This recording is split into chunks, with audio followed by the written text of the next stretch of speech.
If you've been diagnosed with a cervical disc herniation and you're experiencing numbness, tingling, burning down your arms, and you're trying to think what you can do to help your neck recover without making it worse, this video's for you. In this video, I'm going to be going over exercises for cervical disc pain. I'm going to help explain to you why it's so complicated and why you keep finding conflicting information about it on the internet. It seems like one person tells you to stretch your neck, don't stretch your neck, turn your head, don't turn your head.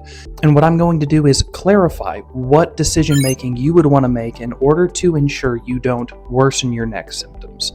From there, we're going to be going through 3 separate exercises that you can do today at your own home with very little equipment to make sure that your neck is healing and that you're giving yourself the best bet at getting those nerve symptoms to alleviate.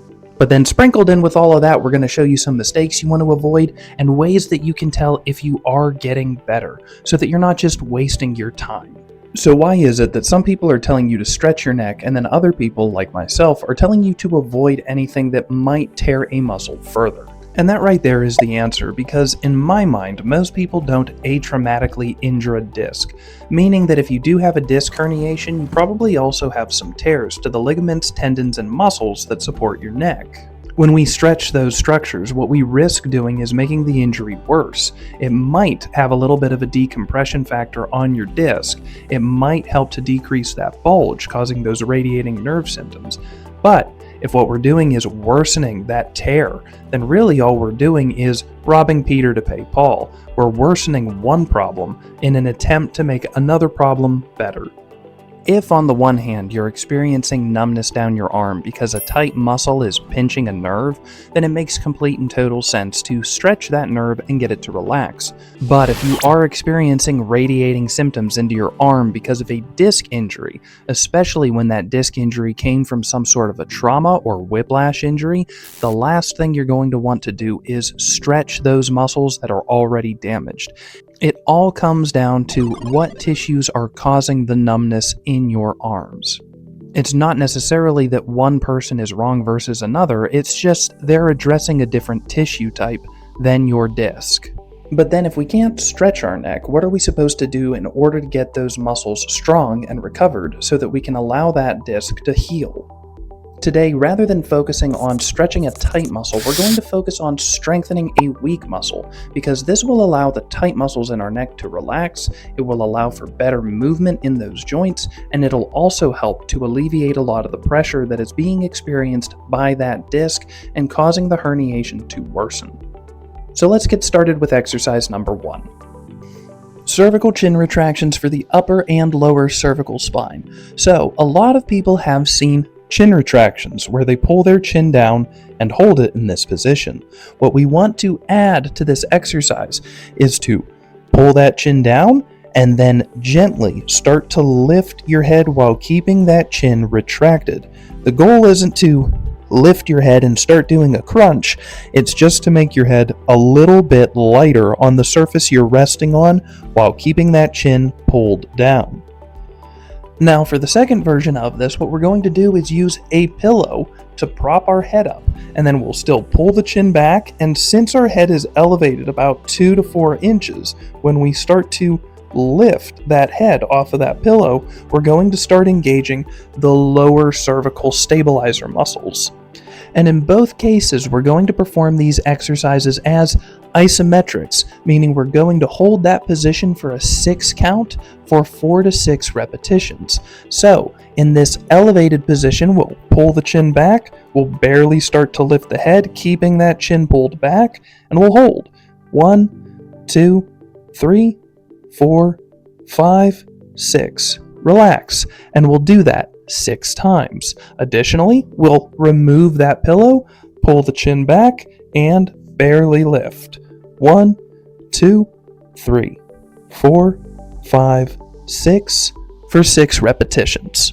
Now, a big mistake I see a lot of people do when they perform this exercise is that rather than pulling that chin back and lifting, they jut that chin forward, or they actually try to do a sit-up. And what we're trying to do is isolate your deep cervical flexors. And the second we start pulling that chin forward, we activate your SCM muscles, those long ropey muscles on the front of your neck, which normally aren't the problem. More than likely, they're tighter than everything else in your neck, and we need to get them to relax, not get stronger. And this is a recurring theme in neck strengthening because a lot of the time people want to go the bodybuilding route and do a full range of motion on an already damaged neck. When we are recovering from an injury, we're doing smaller movements and holding positions because our focus isn't in making those muscles bigger. Our focus is getting those muscles to fire and hold you stable. Otherwise, we're running a larger risk of injuring those tissues and you ending up worse than when you started. So remember, we're not aiming for big movements, we're looking for small improvements. No, that did not rhyme on purpose. And if you're worried that you're not making those small improvements fast enough, pop down into the description and pick up the free first module to the cervical disc recovery blueprint, because in there I'm going to be teaching you the anatomy of a cervical disc herniation, red flags you need to be aware of, but more importantly, showing you some additional stretches and exercises to help alleviate that nerve pain and make sure that your neck is getting stronger as quickly as possible. Now let's get back to the video. With that in mind, we're going to move on to exercise batch number 2, because I realize a lot of people have seen chin tucks in the past. The only difference that you might not have known is changing that angle from flat off the floor to a little bit elevated to hit different portions of your neck. And that's going to be very subtle in this second batch, so we're going to be real close and personal. For this next batch of exercises, we're going to be working on rotation and subtle lateral bending. So, rotation, what we're going to do is pull the chin back, we're going to take our hand and place it right above our ear, and then what I want you to do is gently, 5 to 10% of your strength, push into that hand while you turn your head, and hold. 1, 2, 3, 4, 5, 6. Relax. And you can let that chin come out of retraction. Like I said about mistakes people tend to make, they like to turn and then the chin comes forward and turn a little more and then they push here. This is a different kind of muscle that we'd be working on. Keep that chin retracted, and if this is as far as you can get, that's about as far as I can go, and I don't have any neck pain right now. So don't push yourself. The second move we're going to do is for the anterior scalene, this really thin ribbon right here in the front of your neck. And what we're going to try to do is pull that chin back and tilt the head as if we're drawing a line between the brim of our eyebrow down to the top of our shoulder. And we're going to put our thumb right on that brim of the eyebrow, pull that chin back, and gently push into your thumb towards your shoulder. 1, 2, 3, 4, 5, 6. Relax. And then finally, we're going to move one more stringy muscle back to the medial scalene by drawing a line between our temple and the top of our shoulder, pushing our thumb into our temple, pulling that chin back, and gently pushing. 1, 2, 3, 4, 5, 6. Each one of those 3 exercises should be performed for 4 to 6 repetitions. And what this does is it's working the tinier muscles that help support your neck, whether that's your suboccipital muscle, your Splenius Capitis muscle in the middle of your neck, or those scalenes along the side. Now that we have some personal space again, what you've noticed is that those movements are very subtle, they're very small, and this leaves a lot of people wondering, well, how do I know if I'm getting better? Because the movement is so minuscule, it doesn't really feel like I'm doing much of anything. And that's completely understandable, because I remember the first time I did isometrics, I thought, this is stupid. How is this ever going to help anybody? And then I did them with an injury, and it was life-changing. But here's the thing you want to focus on to see if you're actually getting better. First and most obvious would be that you have less numbness or less tingling in your arms, because if that total area is starting to go down, or the intensity of that numbness is starting to go away, it's a good sign that your neck has more stability, less pressure on that disc, and less swelling on those muscles that might be pinching those nerves. Second, and less obvious, is that those muscles start to feel like they are contracting stronger. So what that might feel like is the first time you do that movement, it feels kind of clumsy and awkward. But after either 6 repetitions of that movement or a couple days of being able to perform that movement, you'll start to feel a muscle in your neck contract, meaning it turns on, and it holds that contraction, and you feel strong in that position. Think of it kind of like playing an instrument or learning how to throw a ball.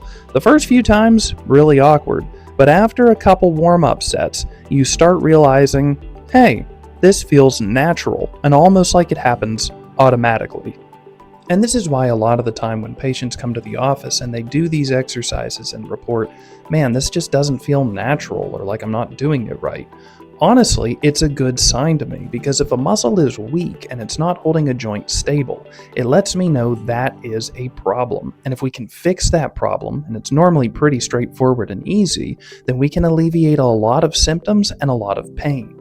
Versus if all of this is working out perfectly normal and you're not having any problems with performing the exercises or getting that muscle to engage, it means we probably have a deeper underlying issue. It could also mean that you have weakness in a muscle that very few people really address, your cervical extensors. And to activate your cervical extensors, all you're going to do is lay down with your head turned to the right and then to the left, pulling that chin back and barely starting to lift your head up from off the bed top. And what that'll look like is head turned, chin pulled back, barely start to lift.